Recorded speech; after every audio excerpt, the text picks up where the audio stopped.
नमस्कार, welcome to BSF lifestyle.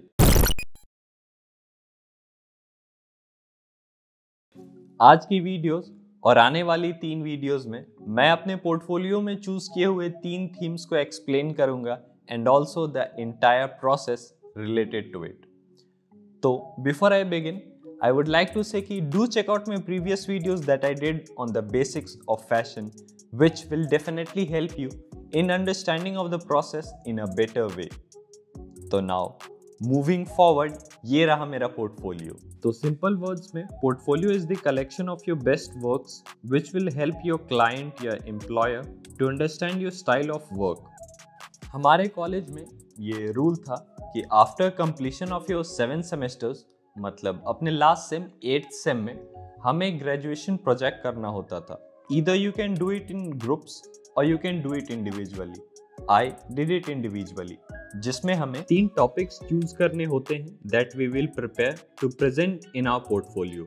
We need to demonstrate the entire design process from inspiration to research to the final outcome. हर theme पे हमें एक garment नहीं बनाना होता, it's up to us, but हमें एटलीस्ट एक थीम पे फाइनली हमें अपना कलेक्शन डेवलप करना होता है। कलेक्शन क्या होता है? तो बेसिकली आप ऐसा समझ सकते हैं कि collection is a set of garments that is developed for a particular theme, जिसमें जनरली तो 12 स्टाइल्स होते हैं, but since we were in college developing 12 garments would have been expensive, so we were asked to develop our collection with 6 garments. मैं अपनी final garments वाली theme last में discuss करूंगा because it's interesting. Now moving forward, ये मेरा 3rd theme था, magic, और I would like to call it as abracadabra. Abracadabra मैंने ये थीम लिया बिकॉज मुझे मैजिक रिलेटेड मूवीज, शोज या इवन फैंटेसी स्टोरीज काफी पसंद है। एंड जब आप इस वर्ड एब्राकैडाब्रा की मीनिंग को गूगल करोगे तो it explains that in Hebrew it means I create as I say. अब प्रोसेस की बात करें तो आता है रिसर्च। इसमें हम टॉपिक से रिलेटेड उसकी हिस्ट्री या और भी सारी रिलेटेबल जानकारी इकट्ठा करते हैं and also we do a brainstorming, ताकि हमें वो सारे कीवर्ड्स मिले जिससे हम सबसे ज़्यादा रिलेट कर सकें एंड ऑल्सो उसी डायरेक्शन में हम टॉपिक के साथ आगे बढ़ें। ब्रेनस्टॉर्मिंग हमें कैसे करना है ये मैं अब बताऊंगा। बहुत सिंपल है, इसमें आप एक पेन पेपर ले लें या आपका जो भी डिवाइस हो, और जो भी वर्ड आपको अपने टॉपिक से मिलता जुलता लगे राइट इट डाउन। जो भी थॉट आए उससे रिलेटेबल फर्स्ट वर्ड दोबारा मत सोचिएगा, right it down straight away. जैसे जब मैंने किया होगा तो कुछ ऐसा सोचा होगा, what is magic for me. यहाँ पे एक चीज है, keep in mind, what is magic for me, not for anyone else, not for the general perception, only specific me. What is magic for me. जादू से क्या होता है? लाइफ इजियर, तो इजी। कहाँ देखा था बेस्ट मेमोरी? तो it was in the movie Harry Potter. मैं बचपन में जाना चाहता था हॉगवर्ट्स। मैजिक हमेशा कलरफुल होता है, कैसा भी हो एटलीस्ट कलरफुल होता है, तो कलरफुल। मेरा ब्रेन वॉज लाइक सोचो, सोच के देखो तो हर मैजिशियन के ट्रिक का एक्सप्लेनेशन होता है। तो हम ऐसा बोल सकते हैं कि magic is nothing, it is only that we can't see और do not have an explanation for it at present. Magic protection के लिए भी यूज हो सकता है एंड डिस्ट्रक्शन के लिए भी, either it can be good और बैड, येन और येन, आप कैसे भी बोल सकते हो। आपको अपने टॉपिक को इंटरेस्टिंग वे में प्रेजेंट करना होता है। It's all about serving lentil soup in the name of dal. और ऐसे ही सारे वर्ड्स आए, जिनमें से मैंने कुछ की वर्ड सेलेक्ट किए जो कि आगे थीम में हमें हेल्प करेंगे।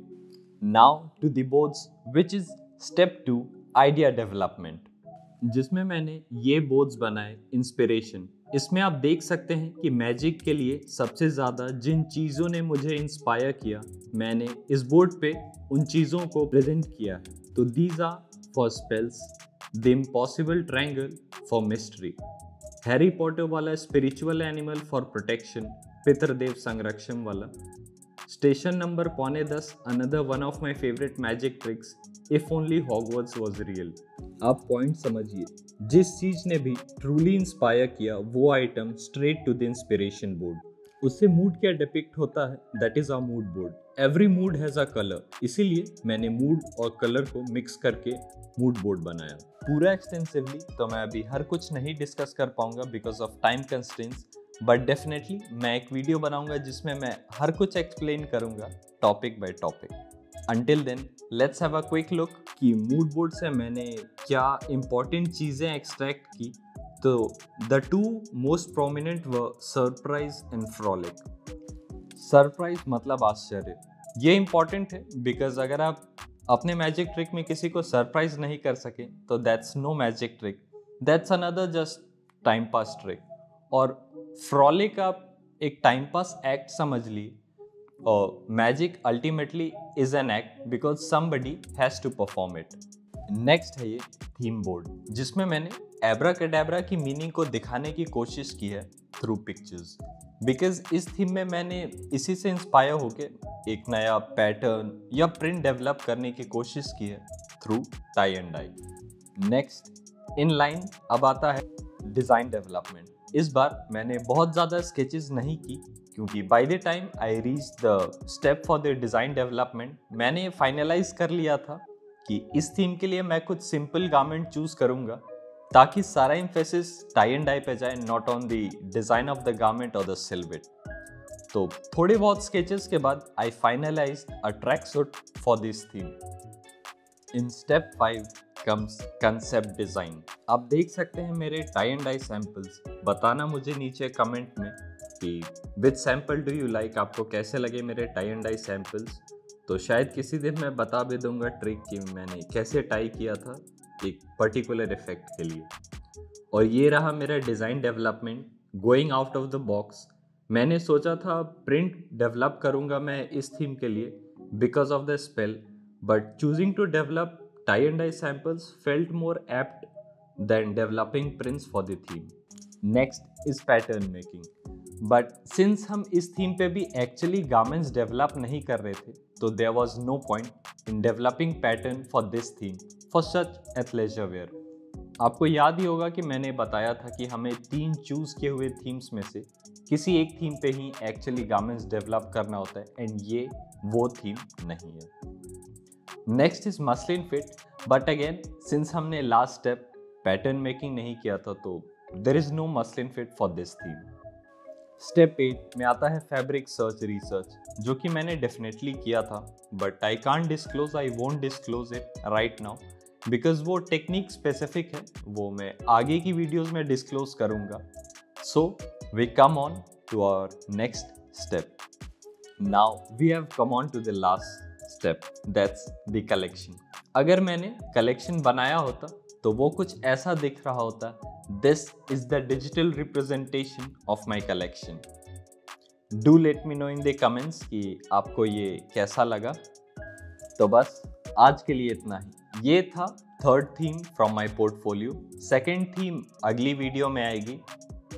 थैंक यू अगर आप अभी तक बने हुए हैं। अगर आपको ये वीडियो पसंद आई हो तो hit like, check out my other videos and then subscribe, and as always until my next video,